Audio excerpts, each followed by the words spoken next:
Buddies! This is Keyla and Hailey, and welcome to another video of learning.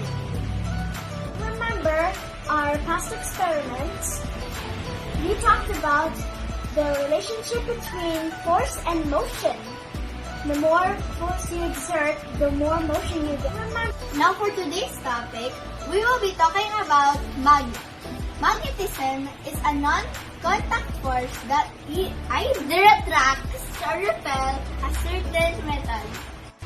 Magnet exert a force called magnetic force.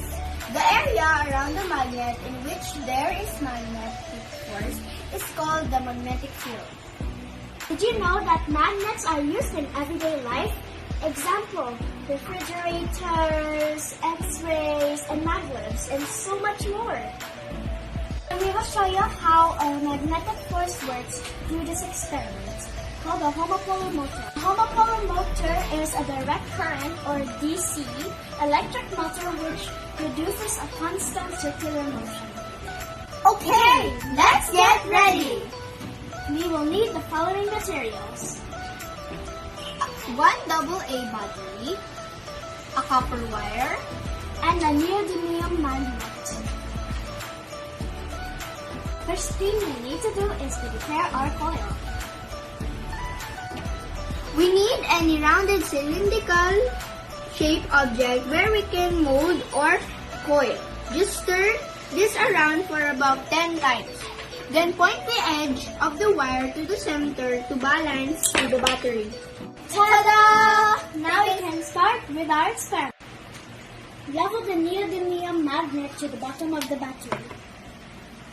Then we will just see what will happen next after we put down the magnetic coiled copper wire.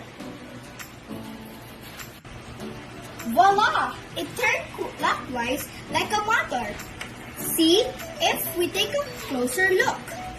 When you place the copper wire on the positive side of the battery, it spins. Amazing, right? But how does it work? The copper wire is a great conductor of electricity. If the free end of the wire contacts the magnet below the battery, a current will pass through the wire. But the copper wire is a magnetic material. So the magnet tries to attract the copper wire, but it also repels the energy in the copper wire and makes it spin. Now, let's talk about the uses of a homopolar motor. Here are some of the uses of homopolar motor in the industry. 1. Hunting.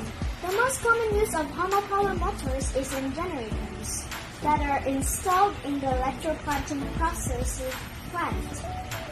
The generations use direct current or DC and low voltage, but the current in the motors is high enough to operate the heavy machinery. Number 2, toys. Small engines, such as those in toy cars, can be built using homopolar motors. That's it for today's episode. Tune in again next time for our next experiment.